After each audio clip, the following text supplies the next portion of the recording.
আমাদের কথা হয়, দেখা হয় না। শব্দে শব্দে অনুভূতি বিনিময় হয়, তবুও স্পর্শে ছুঁয়ে দেখার সুযোগ মেলে না। ফোনের ওপাশের হাসি শুনে মন ভরে যায় ঠিকই, তবুও চোখের সামনে তোমার অনুপস্থিতি এক শূন্যতা এঁকে দেয় ভিতরে। আমাদের কথা হয়, কিন্তু দেখা হয় না, তাই অনেক কথা জমে থাকে, তা শুধু চোখের ভাষায় বলা না। হাজার ইমোজি, হাজার লেখা, সেই একটুখানি চোখের চাহনিকে কখনোই বদলাতে পারে না।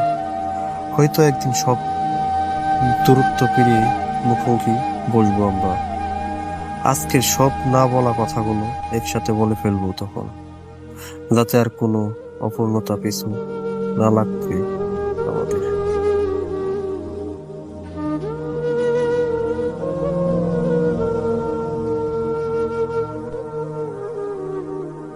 অপূর্ণতা পিছু না লাগে আমাদের।